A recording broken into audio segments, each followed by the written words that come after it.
Hi hello friends, 90s கிட்ஸ்க்கு ஃபேவரட்டான பால் கொழுக்கட்டை எப்படி செய்யலான்னு வாங்க பார்க்கலாம். ஒரே கப்பை மெஷர்மெண்ட்டாக எடுத்து 3 தடவை அரிசி மாவு போட்டுக்கிறேன். 1 டேபிள் ஸ்பூன் அளவுக்கு உப்பு, அது சப்பாத்தி மாவு அளவுக்கு வர்ற அளவுக்கு தண்ணி சேர்த்துக்கிறேன். நல்லா அதை பிணைஞ்சு எடுத்த பிறகு 10 ரூபா நெய் பாக்கெட் எடுத்து அதை ஃபுல்லாக சேர்த்து அதையுமே நல்லா பிணைஞ்சு உருண்டை பிடிச்சி எடுத்து வச்சுக்கிறேன். கொழுக்கட்டை மாதிரிக்க ஒரு பேனில் எண்ணெய் சேர்த்து 3 ஏலக்காயை சேர்த்து நல்லா வறுத்து எடுத்துக்கிறேன். 3 கப்பு நம்ம அரிசி மாவு எடுத்துக்கிறதுனால அதில் பாதி 1.5 கப் அளவுக்கு நான் ஜீனியும் சேர்த்து அதை லைட்டாக மெல்ட் ஆகிற அளவுக்கு கரண்டியை வச்சு கிண்டிக்கிடலாம்.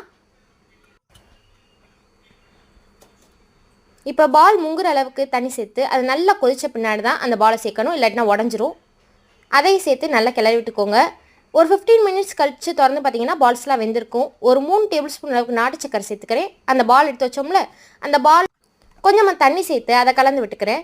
ஒரு அரை மூடி தேங்காயை நல்லா துருவி எடுத்து அதையுமே சேர்த்துக்கிறேன். அவ்வளோதான், டேஸ்டியான பால் கொழுக்கட்டை ரெடி ஆயிடுச்சு. கண்டிப்பாக ட்ரை பண்ணி பார்த்து எப்படி இருக்குன்னு கமெண்ட் செக்ஷனில் சொல்லுங்கள். பாய்.